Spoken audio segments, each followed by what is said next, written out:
The second generation of Porsche's big SUV, the Cayenne, went on sale a few months ago. Old news, one might think. But now a new engine is available for the Cayenne. The tradition at Porsche is to bring out the most powerful engines first, and then introduce smaller units later. Like the 240 horsepower diesel. The V6 was a bestseller in the first generation Cayenne too. Porsche spokesman Martin Brozler says the company has found that the diesel is especially well suited to the European market, making up 3/4 of sales there. In North America and Asia, the most popular engine is the gasoline V6, with between 60 and 70% of sales. In everyday use, the Cayenne V6 is virtually indistinguishable from its V8-powered bigger brothers. And off-road too, the 6-cylinder engine effortlessly handles even the most difficult terrain.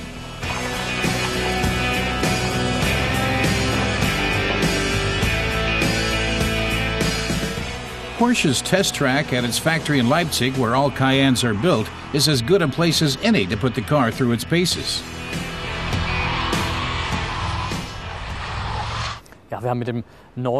The new Cayenne diesel needs just 7.4 liters for 100 kilometers, a figure Martin Brozler calls sensational for such a big car.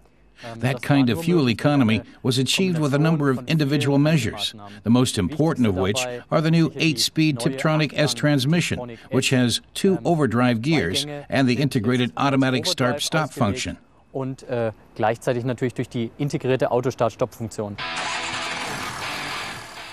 That also makes the 3-liter diesel one of the cleanest engines available from Porsche. It emits just 195 grams of CO2 per kilometer. Only the Cayenne Hybrid does better, emitting 2 grams less.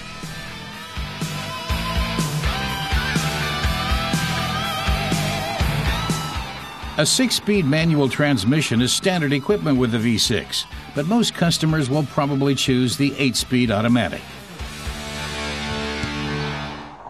Gear changes are barely noticeable, and from the sound the engine makes, it's hard to tell that it's a diesel under the hood.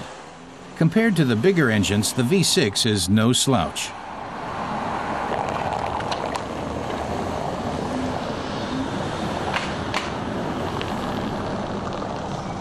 A Porsche man describes the exterior as more dynamic and compactor looking, despite the fact that the car is 5 centimeters longer than the first generation.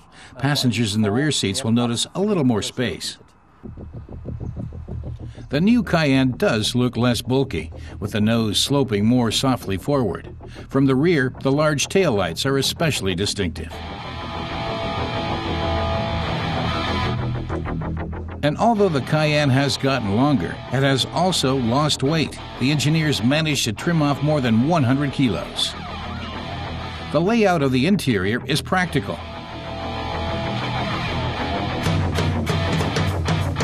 Dominated by the sloping central console, familiar from the Panamera.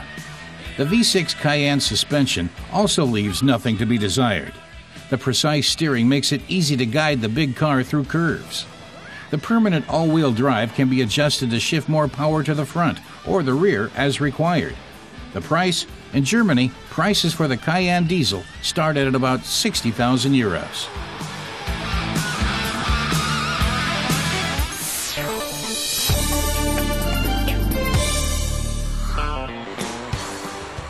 When Charles Darwin wrote The Theory of Evolution in 1858, he probably didn't imagine it would be applied to the world of cars some 150 years later.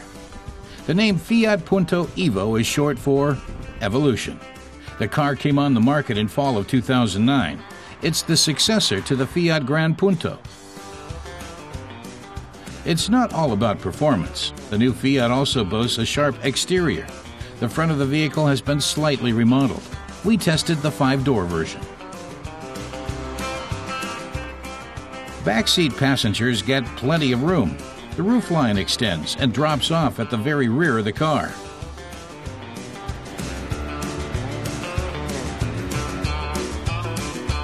The tail is clearly structured with clean lines, and the rear lights are neatly integrated into the pillars that frame the rear window.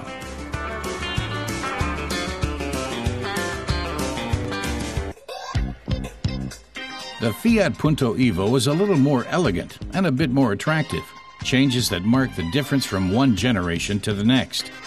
The instrument cluster is dynamically shapely and curves towards the driver. The steering wheel fits just right and conveys a sporty attitude. The surfaces on the radio and air vents are glossy. But the switches and buttons for the air conditioning and seat heating systems are more understated. And these days, any good car really ought to have height adjustable seat belts.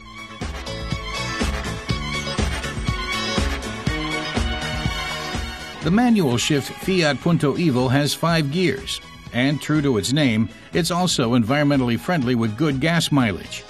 Our Evo, equipped with the racing package, came with a 1.3-liter multi-jet turbo diesel engine and 95 horsepower.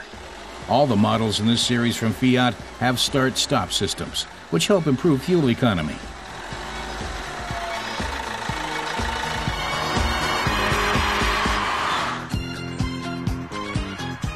The little Italian car with the 95 horsepower engine tops out at 178 kilometers per hour and goes from 0 to 100 in 11.7 seconds.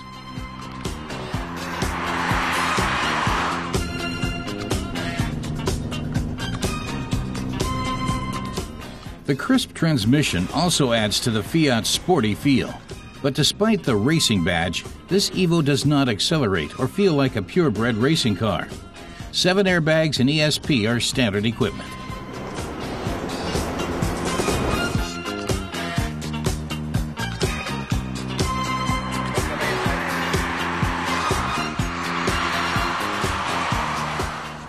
The Evo is perfect for city driving.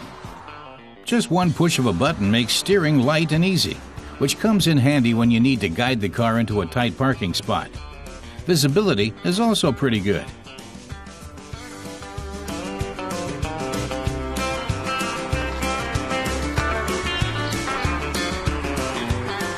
The Evo promises car buyers the diversity they want. It's top-notch when it comes to individualization. There are endless options, from 9 types of engines paired with 4 different trim levels, to the choice of 3 and 5 doors. And all that comes at a good price here in Germany. The Punto starts at 11,760 euros.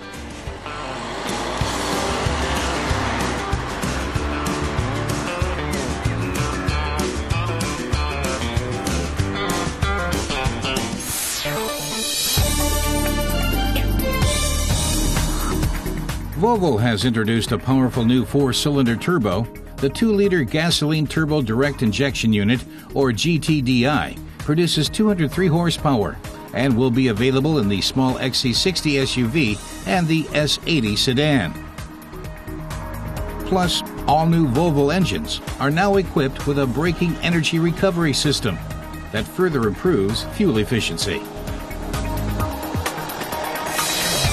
Volkswagen has launched its 3rd-generation Cayenne.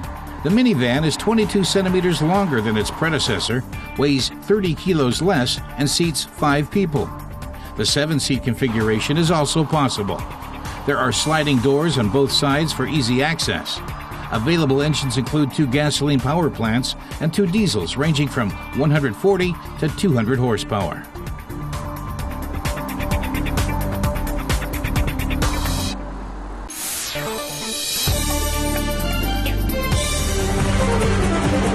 This is the story of a rather special car and its artist creator.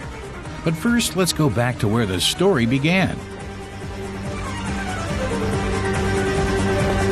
New York, February 2010. American artist Jeff Koons is informed that he'll be designing the 17th BMW Art Car. He's famous for his vibrant colors and daring designs, a license to thrill for the artist. I'm really thrilled. I wish that we could unveil something right now. That's not what's going to happen. After getting the green light, Jeff Koons went to Munich to familiarize himself with a model that would be born again under his supervision. The M3 GT2's 500 horsepower propel it to 100 kilometers an hour in an awesome 2.6 seconds, a thoroughbred race car. The best source of inspiration when giving a car of this pedigree a makeover, of course, is to get inside one. Koons takes a trip in another dynamic BMW, the M1. Getting a sense of the dynamics and the raw force power of these cars hopefully can help bring into this design. And this is the result. Even with the engine off, the kaleidoscope of color conveys explosive speed and dynamic handling. Koons' Art Car is the latest in a long tradition.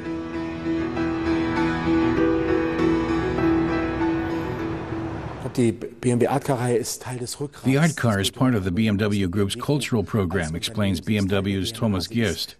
It's in the company's DNA and has for 35 years been uniting artists, engineers, and designers on the car. The BMW Art Car series dates back to 1975, when Alexander Calder customized a 3.0 CSL.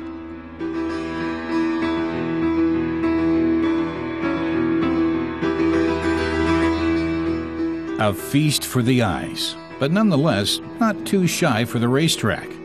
The first Art Car took part in the 24 Hours of Le Mans and wowed fans with its marriage of motorsports and modern art.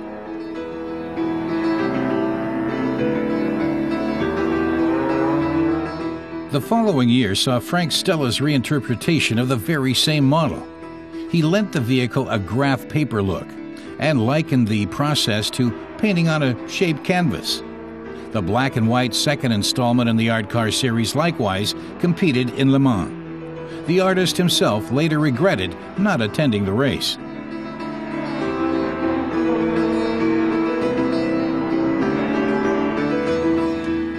Andy Warhol conjured up Art Car number 4 in 1979, applying his unique artistic stamp to a BMW M1. Needless to say, it stood out in the crowd.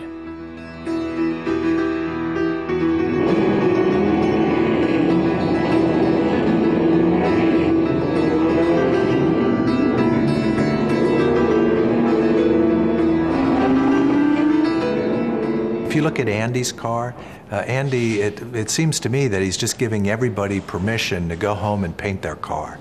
And, you know, just pull out a bucket of house paint and, you know, you can paint your own car and you can do it, you know, just as well as he could. I mean, I feel that's kind of the energy that he's saying, you know, you can paint your own car. Koons is a modern artist who uses modern techniques. His design is converted into a digital print.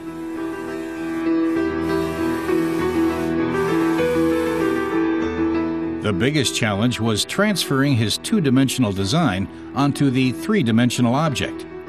His team was meticulous, to say the least, in their efforts to ensure that the vinyl film would fit the car right down to the last millimeter. Koons made several trips to Munich to check how his work was progressing.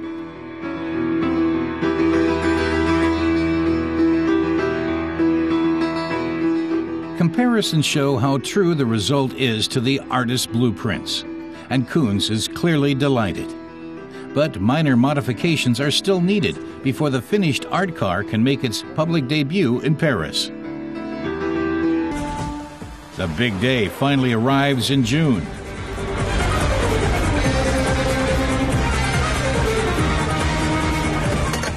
In fact, the car looked unhappy on an exhibition podium. Those colors are crying out for action. This M3 GT2 wants to show its mettle, whether on the racetrack or off. But even when it's not out and about, the car is an imposing sight.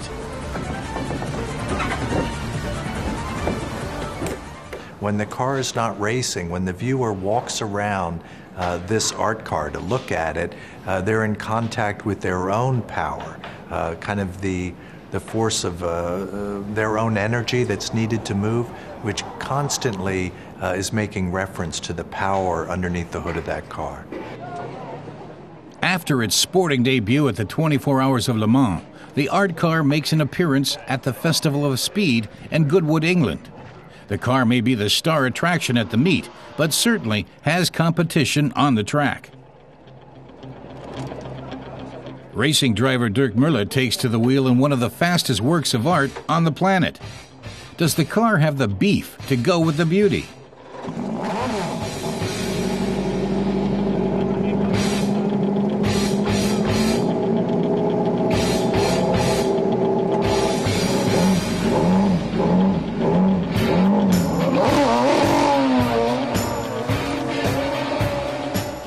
Jeff Koons' Art Car is the first where the artist need not fret about race damage to its livery. This design is printed on film and therefore reproducible. Then again, minor blemishes are not necessarily negative. I know that the car after the race, if we end up putting in a kind of a museum situation or kind of a showroom situation, we could decide to, have this repaired and bring this back to kind of a normal state, or we could leave it raw. And it'll be nice to make that decision at the end.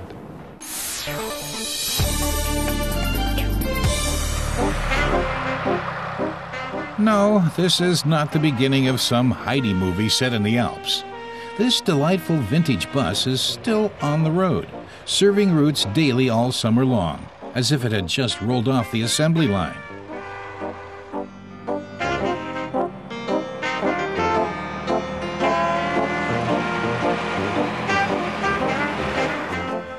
The Austrian post office provides public transportation in most rural areas of the country.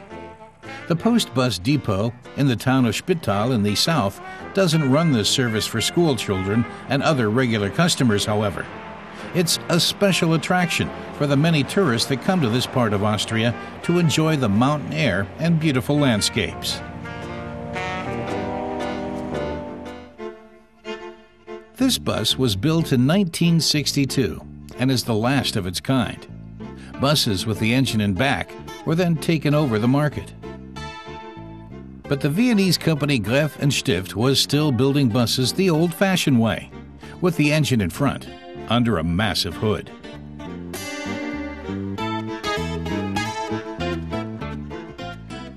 The buses sat 37 passengers and had an ample luggage platform on the roof. They also had a letter slot, serving as mobile mailboxes for residents of remote villages. So soll sein. Peter Koller, the driver, knows the old bus as well as anyone alive. He tells us it was built in 1962 and has a straight 6 diesel that produces 145 horsepower and is connected to a robust transmission. The exact description of the engine is Greff and Stift FON 145. Inside, the Greff and Stift bus has been meticulously restored to look like it did the day it rolled out of the factory. The auxiliary heater isn't necessary for the bus's current routes, and the gear shift pattern takes some getting used to.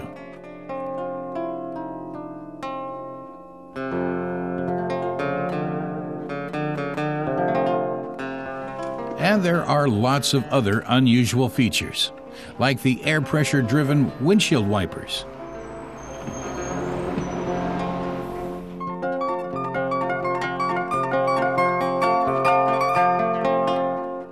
The seats look handsome and are surprisingly comfortable, while the huge windows afford great views of the landscape when the bus plies its route around Lake Millstatt. Under the roof, there's netting to securely hold smaller items of luggage.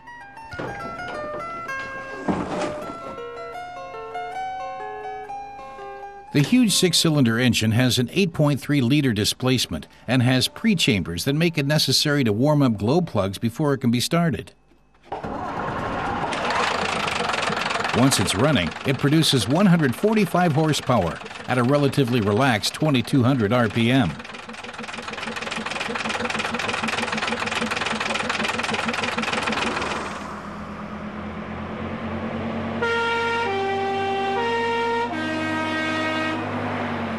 The distinctive horn is instantly recognizable and lets everyone know when the bus rolls into a village. The bus weighs a good 8 tons empty, and there's no power steering. Mastering it takes full concentration and a fair amount of physical strength.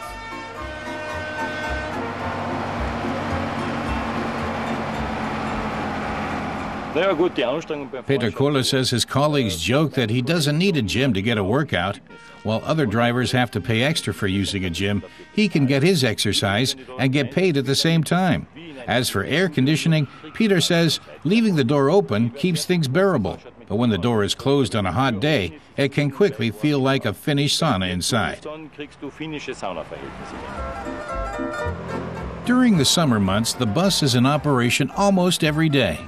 The local tourism office rents it from the postal service and takes tourists on a loop through the region's charming countryside.